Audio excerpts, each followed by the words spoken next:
الله أكبر الله أكبر الله أكبر الله أكبر. أشهد أن لا إله إلا الله. أشهد أن لا إله إلا الله. أشهد أن محمدًا رسول الله. أشهد أن محمدًا رسول الله. حي على الصلاة. حي على الصلاة.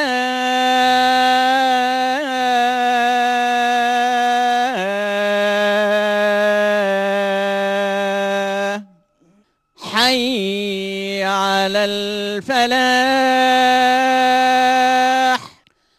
حي على الفلاح.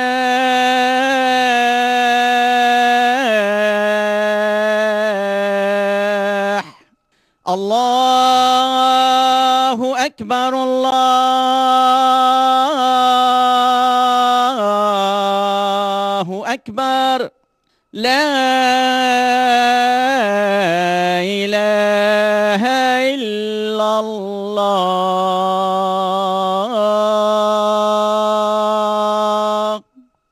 إن الحمد لله نحمده ونستعينه ونستغفره ونعوذ بالله من شرور أنفسنا وسيئات أعمالنا.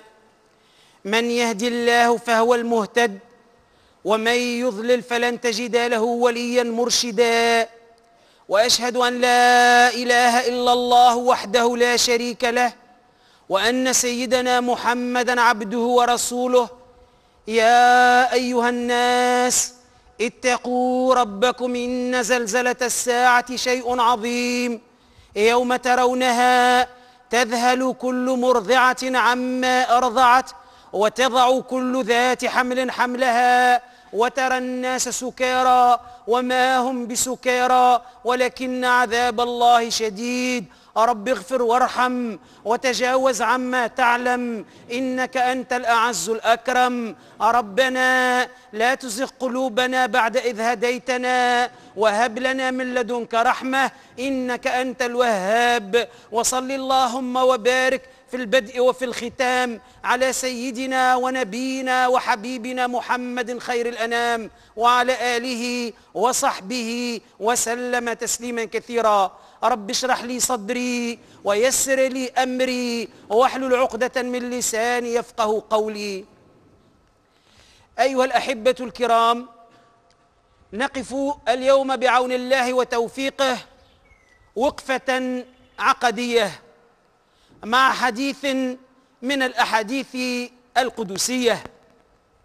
هذا الحديث القدسي يقول فيه الرسول صلى الله عليه وسلم فيما يرويه عن ربه تعالى أنه قال: إني والإنس والجن في نبأ عظيم، أخلق ويعبد غيري، وأرزق ويشكر سواي، خيري إلى العباد نازل وشرهم إلي صاعد، أتحبب إليهم بالنعم وأنا الغني عنهم، ويتبغضون إلي بالمعاصي وهم أفقر شيء إلي، من أقبل علي منهم تلقيته من بعيد، ومن أعرض عني منهم ناديته من قريب، أهل ذكري أهل مودتي، أهل شكري أهل زيادتي،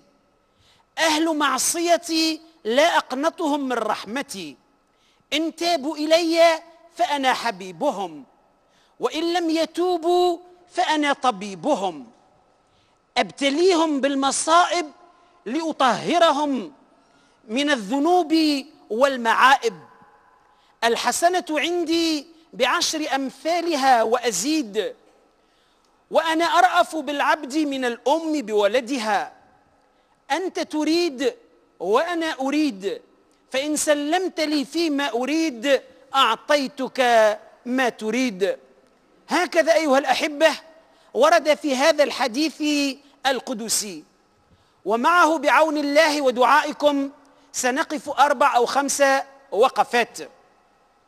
أما الوقفة الأولى فمع قوله تعالى: إني والإنس والجن في نبأ عظيم. والنبأ هو الخبر الذي يلفت الانتباه ويشد الانتباه بل ويثير الدهشة. الناس إذن ستسمع خبرا من هذا القبيل عما يتساءلون عن النبأ العظيم. ليس هو نبأ عادي، هنا أيضا ليس هو خبر عادي. الله سينبئنا عن أشياء تثير الاستغراب، تثير الدهشة. دهشة من؟ دهشة المؤمن الذي يوحد الله ولا يعبد سواه. النقطة الأولى التي تثير الاستغراب في عقيدة المؤمن هي: أخلق ويعبد غيري، وأرزق ويشكر سواي. من الخالق؟ هو الله تبارك وتعالى. ومن الذي يعبد على الأرض؟ كثير من الناس تقر بوحدانية الله، تقر بأن الله خالق، هو الخالق، ولكنها في الوقت ذاته من حيث تدري أو من حيث لا تدري. وإن كنت تدري فتلك مصيبة، وإن كنت لا تدري فالمصيبة أعظم. هي من حيث تدري أو من حيث لا تدري تعبد غير الله. قد يقول قائل: عجب، غريب، ما زلنا نحن الآن نعبد غير الله، ما عبادة الأصنام راحت مع الجاهلية. الشرك شركان، الشرك نوعان: شرك ظاهر وشرك خفي، وأخطر الشركين هو الخفي. ما الشرك الظاهر أيها الأحبة؟ هو ما كان يعبد في الجاهلية. كان الناس يصنعوا أصنام من جبس، من حجر، من حلوى ويعبدونها. هذا الحمد لله ولا وانتهى بمجرد ظهور الإسلام وبعثة النبي صلى الله عليه وسلم. ولكن الشرك الذي يبقى ويبقى إلى أبد الآبدين مع بعض النفوس إنما هو الشرك الخفي. ما الشرك الخفي؟ الشرك الخفي أن تجعل لله ندا وهو خلقك. الناس يدخلون في اعتبارهم رؤية الناس ونظر الناس، وعوض أن يقول عندما أهم بعمل من الأعمال، عوض أن أسأل نفسي هل هذا يرضي ربي، أسأل العكس: هل هذا يرضي الناس؟ عوض أن أقول ماذا سيقول عني ربي، أقول ماذا سيقول عني الناس. عوض أن أقول هذا يرضي محمد صلى الله عليه وسلم، أقول هذا يرضي زيد أو عمرو. وأصبحنا أيها الأحبة نبرمج لحياتنا، ننظم حياتنا، نسوق حياتنا على أساس ماذا سيقول الناس. ديارنا نأثثهاش باش يقولوا علينا الناس، عروساتنا نأثثهاش باش يقولوا علينا الناس، حفلاتنا نأثثهاش باش يقولوا علينا الناس. واعتبار ربي وش باش يقول علينا ربي هو آخر ما أصبح يوضع في اعتبارنا.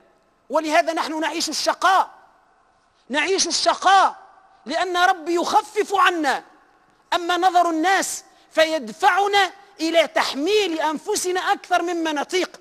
وهذا هو الخطأ الكبير، وهذا هو مصداق قوله تعالى: ومن أعرض عن ذكري فإن له معيشة ضنكا ونحشره يوم القيامة أعمى. قال: رب لما حشرتني أعمى وقد كنت بصيرا؟ قال: كذلك أتتك آياتنا فنسيتها فكذلك اليوم تنسى. إدخال اعتبار الناس حتى في عباداتنا، حتى في صلاتنا. الإنسان يكون لوحده في بيته، في متجره، في خلوته، يؤدي الصلاة خنفس دنفس بات متعشي.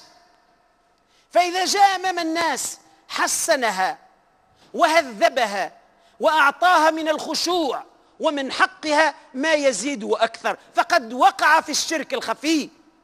لأن التحسين ليس لله، لأنه لو حسن الصلاة لله لحسنها في خلوته قبل الآخرين. أما ما دام يسرعها ويؤديها كما كان عندما يكون في الخلوة، ويحسنها عندما يكون أمام الناس، فهنا أصبحت الصلاة لمن؟ أصبحت للناس.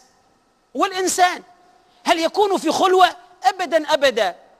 نحن نهرب من كل الناس، نحن نختلي لوحدنا، نحن نبتعد عن كل شيء، ولكن هناك مجهر، هناك كاميرا مسلطة علينا أينما كنا، لا تخفى عنه خافية، لا تأخذه سنة ولا نوم. من هو؟ هو الله جل جلاله. وبالتالي نحن إذا أصبحنا بأعمالنا حتى بعباداتنا نتوجه بها إلى غير الله، نحن وقعنا في الشرك، وبالتالي نحن أصبحنا نعبد الناس ولا نعبد الله. نحسن، ننظم، نبرمج، نهيئ من أجل مرضاة الناس. والمسلم أن يعمل من أجل ماذا؟ أن يعمل من أجل مرضاة رب واحد. فيا ليتك تحلو والحياة مريرة، ويا ليتك ترضى والأنام غضاب. هذا هو شعار المسلم. عندما أدخلنا في اعتبارنا الناس ورؤية الناس، ماذا أصبحنا؟ أصبحنا نتخفى بالمعصية مثلا من كل الناس إلا من رب سبحانه وتعالى. فعندما نكون أمام الناس نحن نستقيم، وعندما نكون لوحدنا نحن نرتكب المعاصي. حتى أن البعض من الناس عندما يريد أن يرتكب معصية يغادر حيه، يغادر منطقته، يغادر أهله، يغادر الناس الذي يعرفونه، ويذهب إلى مكان آخر. هناك يرتكب ما شاء من المعاصي ظنا منه أن عم فلان وعم فلتان وجاره الفلاني وولد حي الفلاني لا يراه. نعم، لا يراه. وبالتالي نحن جعلنا أهون الناظرين إلينا من؟ نحن جعلنا أهون الناظرين إلينا هو الله تبارك وتعالى. نحن قللنا من قيمة الله وجعلنا الله عز وجل أهون الناظرين إلينا، باعتبار أننا نتخفى بالمعصية من كل الناس ولا نتخفى بها أمام الله تبارك وتعالى. والله الذي يرانا ويرقبنا حيثما كنا وفي كل مكان. أخلق الخلق ويعبد غيري. هذا ما معنى يعبد غيري، وليس بالضرورة أن يكون صنما نسجد له ونركع، وإنما أن نجعل لله ندا وهو خلقنا. ثم الذي يثير الاستغراب أكثر في هذا النبأ: وأرزقهم ويشكر سواي. الإنسان يكون في ورطة، الإنسان يكون في مشكلة، الإنسان تحل به مصيبة، فإذا بها تنفرج، والحمد لله تنفرج بطبيعة الحال بمساعدة زيد أو عمرو. الله يسخر لك من الأسباب ما يجعلها تنفرج.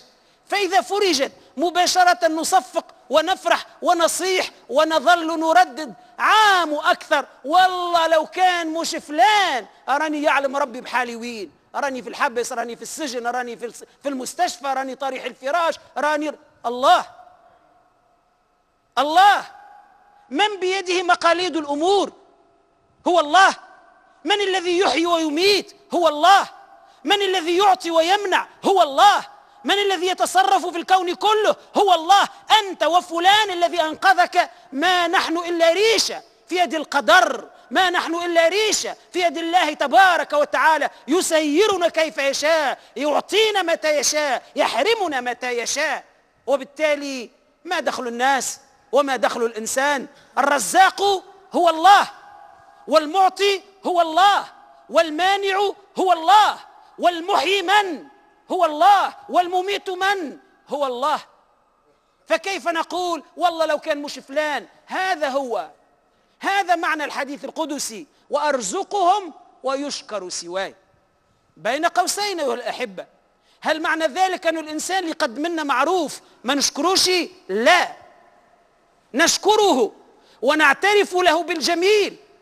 وهذا دليله المهاجرون لما انتقلوا من مكة إلى المدينة واستقبلهم الأنصار هنالك واقتسموا معهم كل شيء، ذهبوا إلى الرسول صلى الله عليه وسلم وقالوا له: يا رسول الله، رمضان ما خلونا من الأجر شيء.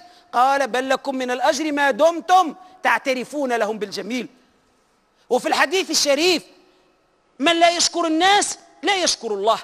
ولكن أحبتي، نفرق بين أمرين، بين أن أشكر هذا الإنسان على صنيعه وعلى جميله وعلى عونه وعلى وقفته معي، وبين أن أعترف أنه لولا فضل الله ولولا رحمة الله ما كان ليهيأ لي فلان ولا فلتان. ولهذا كثير من الناس تخرج في الصباح عوض تقول يا ربي العمل عليك، ماذا تقول؟ عندي المشكلة الفلانية والورقة الفلانية والأداءات الفلانية، في الإدارة الفلانية، ما هو عندي فلان، خليك يا راجل. ويمشي وكتافه سخونة ويسرع ويوصل لفلان لا يقولوا له راهو في كونجي، ويوصل لفلان يقولوا له راهو مسافر، ويوصل لفلان يقولوا له راهو في مؤتمر، ويوصل لفلان يقولوا له طريح الفراش، وتقف الزنقة للهارب. لكن هناك اللي ما يخوش كونجي، وهناك اللي ما يسافرش، وهناك اللي ما يغيبش، وهناك الذي لا تأخذه سنة ولا نوم. من هو؟ هو الله تبارك وتعالى. ولهذا عندما أخرج أنا أقول يا ربي العمل عليك، ولا نقول عندي فلان. فإذا قلت يا ربي العمل عليك أنا في حفظ الله، أنا في حفظ الله، أنا في صون الله. فإذا قلت عندي فلان ربي يتركني وشأني إلى فلان. خيري إلى العباد نازل وشرهم إلي صاعد. الله ينعم علينا نعم كثيرة. الصحة نعمة وبالتالي هي خير، والمال نعمة وبالتالي هو خير، والحواس نعمة وبالتالي هي خير، والمسؤولية نعمة وبالتالي هي خير. ولكن كيف نحن أيها الأحبة نتصرف مع هذه النعم؟ عوض أن نشكر الله عليها صباحا ومساء فيبارك لنا الله فيها ويحفظها لنا ويديمها علينا، نحن نقابل الحسنة بالسيئة، نقابل النعمة بالجحود. الله يعطينا مال كثير، كيف ننفقه؟ هل ننفق على أنفسنا؟ هل ننفق على أسرنا؟ هل نحفظ به؟ بعبارة أبسط، هل نكسب به دنيانا وديننا أم لا؟ نكسب به دنيانا بإنفاق على أنفسنا وعلى أهلنا وعلى كل من تجب علينا نفقته، ونكسب به آخرتنا بأن نساعد بها المساكين ونساعد به المحتاجين ونساهم به في كل المشاريع الخيرية كبرت وصغرت التي يعود نفعها على الناس وعلى البلاد والعباد. أو العكس، نجد العكس، من يعطيه الله مالا فيتسلط به على رقاب الناس، من يعطيه الله مالا فيشتري به أعراض الناس ويشتري به ذمم الناس ويذل به الناس ويقطع به رقاب الناس. هذا الخير نازل من الله وهو المال، وهذا الشر صاعد إلى الله. من يعطيه الله مسؤولية، والمسؤولية كيف يقابلها؟ عوض أن يقابلها بالتواضع، عوض أن يقابلها بإعطاء حقها، يقابلها بالتسلط على رقاب الناس. خير مقابل شر. صحة يعطيه الله صحة، والصحة خير من الله. كيف ينفقها؟ ينفقها في عبادة يستعين بها على الصوم، يستعين بها على قيام الليل، يستعين بها على أداء مناسك الحج التي تتطلب جهدا. لا، وإنما يستعمل الصحة في قطع الطريق وفي اختطاف أمتعة الناس. خير يتمثل في الصحة نازل، وشر يتمثل في قطع الطريق على الناس إلى الله صاعد. أتحبب إليهم بالنعم وأنا الغني عنهم. الله يعطينا كل شيء وليس في حاجة إلينا.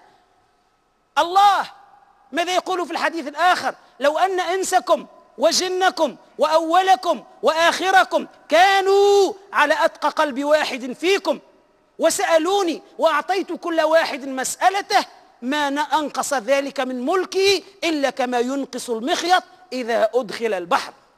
الله يقول لنا لو الإنس والجان ولو الناس من أول الدنيا إلى وقتاش باش تنتهي الكل هذوما يجتمعوا، والكل هذوما تكون دعوتهم مستجابة، والكل هذوما يدعيوا ربي فرد وقت، والكل هذوما يستجيب لهم ربي، قال هذا الكل ما ينقص من ملك ربي إلا كما المخيط لبرة وقت اللي تدخل في البحر عين لبرة تتعبى بما البحر تنقص منه، ذاك هو ما ينقص ما يعطي الله للبشر من ملكه. وبالتالي من المحتاج للآخر؟ نحن في حاجة إلى الله وليس الله في حاجة إلينا.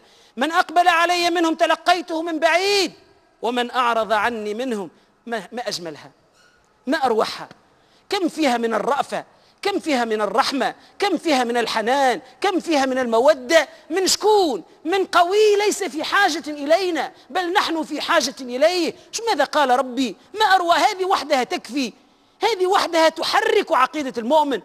ماذا يقول؟ ومن أعرض عني، اللي يبعد علي، ناديته من قريب. ما نعيطلوش يا فلان. فيها من اللطف، فيها من الحرص على عدم إيذايته حتى بالصوت. تعال، شبيك مشيت؟ لباس، يجي، أنا بحذاك، نسمع فيك، أنا ربك، ما نخليكش. ما أجملها، بلطف. حتى الإيذاية بالصوت لا. ومن أعرض عني منهم ناديته من قريب. أهل ذكري أهل مودتي، أهل شكري أهل زيادتي، لئن شكرتم لأزيدنكم. لو كان لابن آدم واديان، واد من ذهب وواد من فضة، لتمنى أن يكون له واد ثالث، والعين ما يملاها كان الدود والتراب. ولهذا ربي ديما الإنسان يتأفف، وديما ما عندوش حتى يقبض شهريته مازال ما يعرفش قداش. هكا هو مشات، طارت هي وبركتها، طارت هي وبركتها. عوضا يقول اللهم بارك لي فيما أعطيتني وزدني خيرا منه. هكا هو. أين الشكر؟ أين الرضا بالقضاء؟ أين الصبر على البلاء؟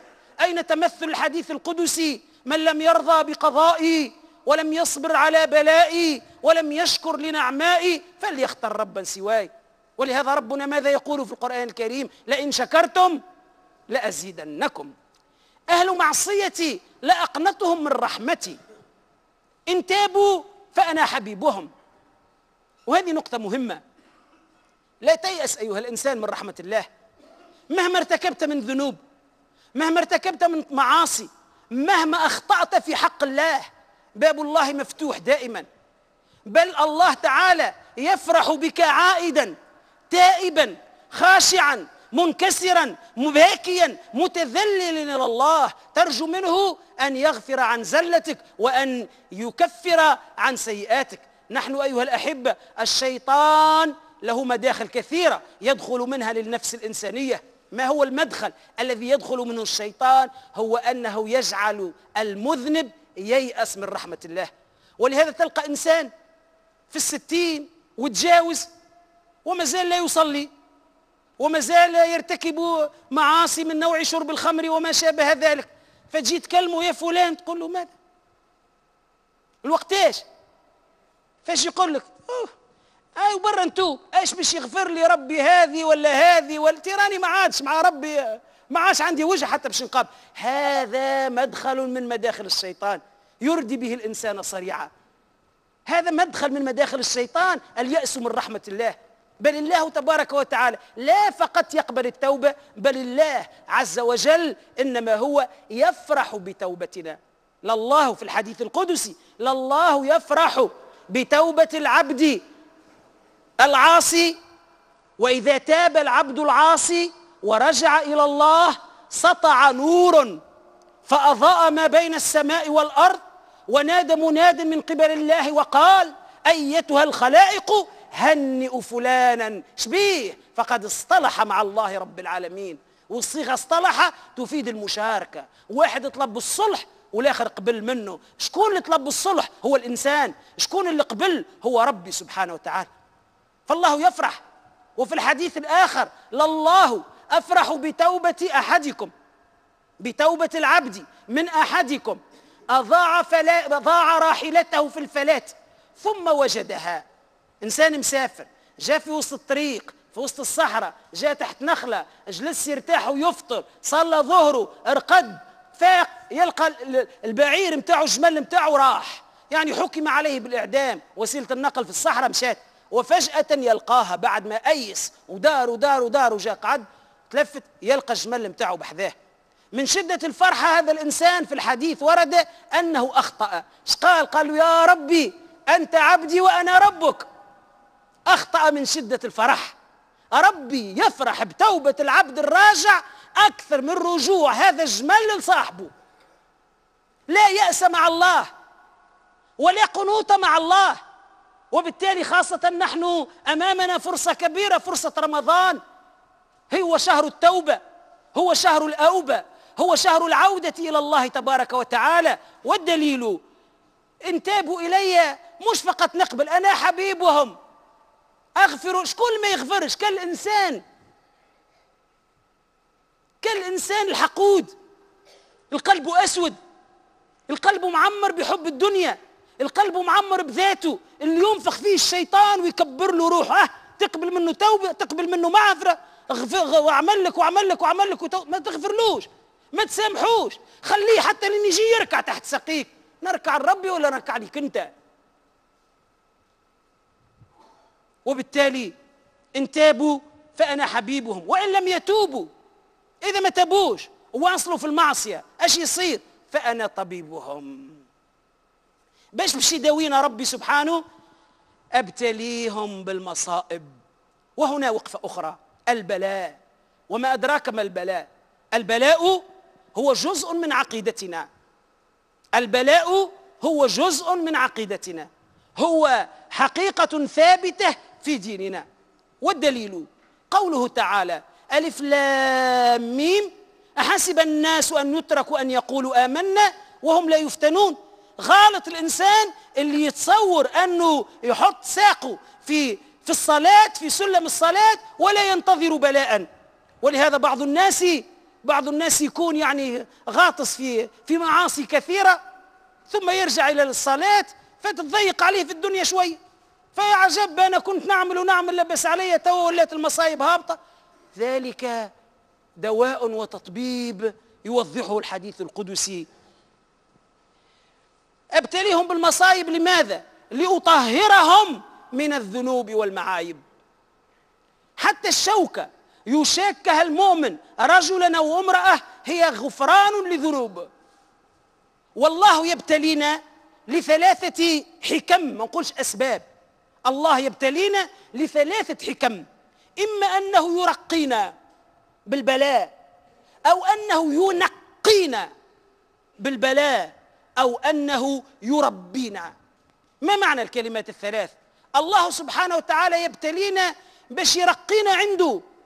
كل منا عنده مكانة عند الله، كل واحد منا عنده درجة، والدرجة تبدأ من درجة السلوم الأولى حتى للأخرى. والإنسان قد تكون له المكانة عند الله. ورد في الحديث الشريف أن الإنسان تكون له المكانة عند الله، عنده قيمة كبيرة عند ربي، من المكرمين، من الصالحين، من أهل الله تبارك وتعالى. هناك من يتفطن إلى هذه المكانة، وهناك من لا يتفطن إليها. إن المرأة تكون له المكانة عند الله، لا يبلغها بعبادته. عبادته متثاقل فيها، متكاسل فيها، يؤدي فيه قد أعطيني 10 باش ننجح، يقولوا بعض التلامذة، وما حجيش بالامتياز. قد لا يبلغها بالعمل. هذه العبادة ما ترقيش إلى المكان اللي هو عند ربي. قال فيبتلى، وشوف الكلمة مروحة، فيبتلى في ماله؟ لا. في أهله؟ لا، ما لفاش. فيبتلى في جسده، المرض والأمراض. فيبتلى في جسده حتى يبلغها. لأنه عندما يبتلى في الجسد وقتها ما يتفكر التسبيح إلا ليلة الرعد. كثير من الناس ما تفكر التسبيح إلا ليلة الرعد. وقتها يبدأ يا ربي ويا ربي، وهات لي السبحة، وهات لي المصحف، وهات لي وضية، وهات لي باش نقرأ، وسكروا علي الدنيا الكل. وين كان هذا الكل؟ وين كان؟ بماذا استخرج بالمرض، استخرج بالبلاء. وبالتالي الحاجة الأولى ليرقينا الله. فالبلاء نعمة إن نحن أحسننا التعامل معه وفهمناه على هذا المعنى. والثاني أنه ينقينا من الذنوب والمعاصي. إذا عدنا إلى الله بصدق، وقد كنا نخطئ وعدنا إلى الله بصدق، الله يريدنا أن نصل إليه ونحن صافين مصفيين، ونحن طاهرين، ونحن صفحة بيضة. بماذا تمحى تلك الذنوب والمعاصي؟ من بين الأشياء التي يمحو بها الله تعالى الذنوب والمعاصي إنما هي البلاء والمصائب. تنزل على الإنسان فعبارة أنها يعني تفتل له في ظهره من العرق، تنزل له في هذه الذنوب وفي هذه المعاصي. وهذا دليل الحديث الشريف: يبتلى المرء على قدر دينه.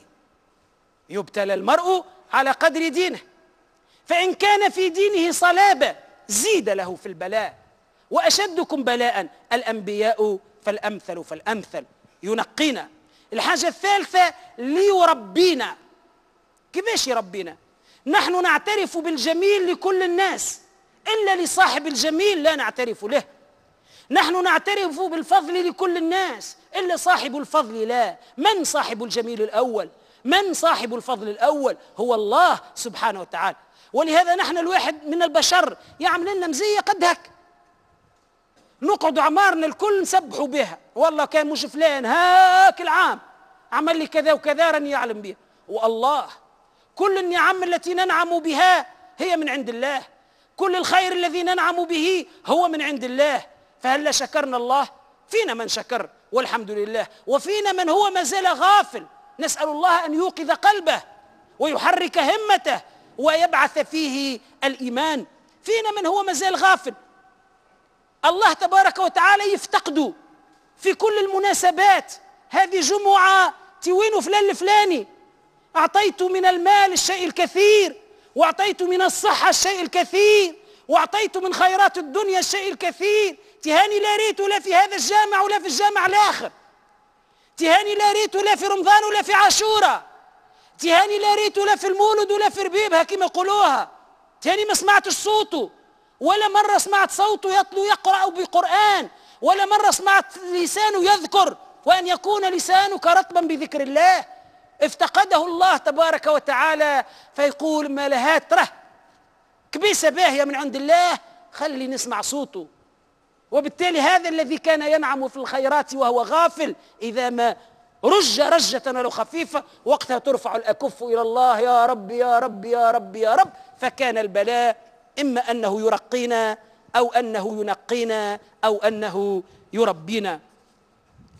أقول ما تسمعون وأستغفر الله لي ولكم من كل ذنب فاستغفروه، ولا حول ولا قوة إلا بالله العلي العظيم.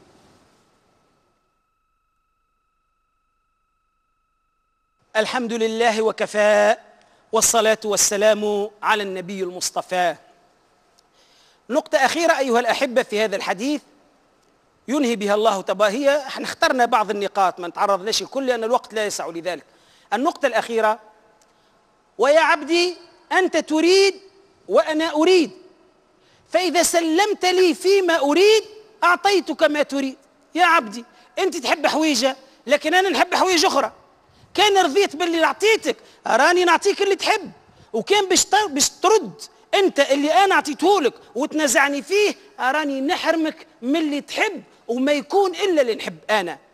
باختصار تم مثال بسيط نفهم بهذا المعنى: الإنسان ربي إذا كان حرمنا من حاجة راه باش يعطينا حاجات أخرى. يعني احنا في كثير من الأحيان ندعو بشيء معين، يا ربي نحب مبلغ من المال، ما يعطينيش ربي، فنقوم أنا نغضب.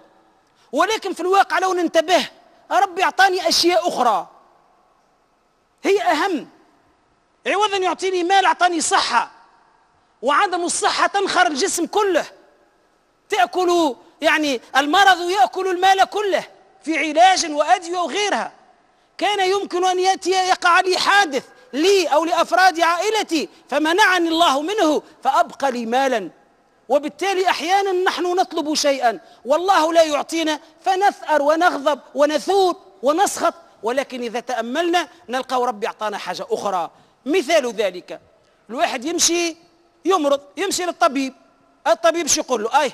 أنت راو طلع عندك السكري، الحلويات والغلال بعضها هذه تنساها، يهديك ربي، حتى كعيبة ولا شطر حتى مريرة ولا نص حتى في مناسبة، هذا ما ثماش. يمنع علي يسكر علي الباب كله، لا يعني لا، فنغضب. ولكن في الواقع عندما نتفكر الطبيب حرمني من ماذا؟ حرمني من حلويات، أعطاني شيء آخر. ما هو؟ أعطاني صحة. في المقابل أعطاني صحة.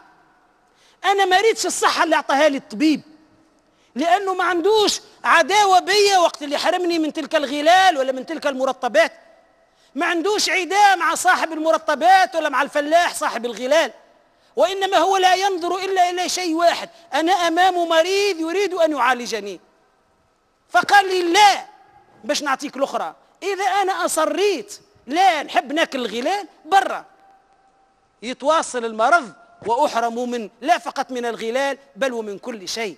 الله تبارك وتعالى نحن نريد شيء يقول لنا لا باش يعطينا أشياء أخرى مهمة ومهمة جدا. يا عبدي أنت تريد وأنا أريد، فإن سلمت لي فيما أريد أعطيتك ما تريد، وإن نازعتني فيما أريد حرمتك مما تريد، ولا يكون إلا ما أريد. وفي الجمعة ساعة يستجاب فيها الدعاء، نرجو أن تكون ساعتنا ساعة الإجابة، فلنرفع إلى الله أكف الضراعة في خشوع وإنابة. اللهم صل وسلم وبارك على سيد الأولين والآخرين. اللهم صل وسلم على سيدنا محمد وعلى آله وصحبه الطيبين الطاهرين. اللهم اهدنا فيمن هديت، وعافنا فيمن عافيت، وتولنا فيمن توليت، وبارك لنا فيما أعطيت، وقنا شر ما قضيت، إنه لا يعز من عاديت ولا يذل من وليت. اللهم إنا نسألك لسانا ذاكرا وقلبا شاكرا وبدنا على البلاء صابرا. اللهم إنا نعوذ بك من علم لا ينفع، ومن قلب لا يخشع، ومن بطن لا يشبع، ومن عين لا تدمع، ومن نفس لا تقنع، ومن دعاء لا يسمع يا رب العالمين. اللهم اجعل جمعنا هذا جمعا مرحوما، وتفرقنا منه سالما معصوما، ولا تجعل فينا ولا حولنا شقيا ولا محروما. اللهم يا رحمن يا رحيم، يا رحمن يا رحيم، يا الله يا الله يا الله، يا الله يا الله يا الله، يا الله يا الله يا الله، لا تدع لنا جميعا اللحظة ذنبا إلا غفرته، ولا هما إلا فرجته، ولا كربا إلا أزلته، ولا حاجة من حوائج الدنيا هي لك رضا ولنا فيها صلاح إلا قضيتها يا رب العالمين، ولا حائدا عن طريق البر إلا أصلحت حاله وهديته، ولا مريضا إلا شفيته، ولا ميتا إلا رحمته، ولا مهموما إلا سليته، ولا مديونا إلا قضيت دينه ونفسته يا رب العالمين، ولا إنسانا حائدا عن طريق البر إلا أصلحت حاله وهديته، ولا عاطل العمل إلا شغلته ورزقته، ولا مسلمة في سن زواج إلا زوجته وحصنتها يا رب العالمين. نسألك يا رب أن لا يغادر أي واحد من الحاضرين والحاضرات اللحظة هذا البيت المعمور إلا بذنب مغفور وسعي مشكور وعبادة عندك لن تبور يا رب العالمين. يا رحمن يا رحيم، ارحم والدينا أحياء وميتين، ارحم والدينا أحياء وميتين. اللهم انصر من نصر الدين واخذل من خذل المسلمين. اللهم من أراد بالإسلام والمسلمين خيرا فوفقه كل التوفيق، ومن أراد بالإسلام والمسلمين شرا فاجعل كيده في نحر يا رب العالمين. اللهم اجعل بلدنا هذا سخاء رخاء وسائر بلاد المسلمين. اللهم لا تحرمنا في بلدنا هذا نعمتي الأمن والاستقرار يا رب العالمين. اللهم نزل علينا جميعا رحمة من عندك تهدي بها قلوبنا وتجمع بها شملنا وتوحد بها صفنا وتعلي بها كلمتنا وتطرد بها الشيطان من وسطنا يا رب العالمين. وصل اللهم وبارك في البدء وفي الختام على سيدنا ونبينا وحبيبنا محمد خير الأنام وعلى آله وصحبه وسلم تسليما كثيرا. وأقم الصلاة إن الصلاة كانت على المؤمنين كتابا موقوتا.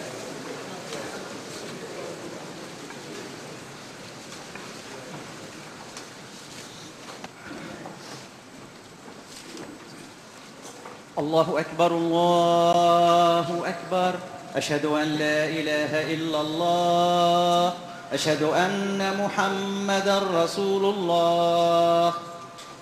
حي على الصلاة حي على الفلاح، قد قامت الصلاة. الله أكبر الله أكبر، لا إله إلا الله. سووا صفوفكم واستقيموا يرحمكم الله، فإن تسوية الصفوف من إقامة الصلاة. الله أكبر.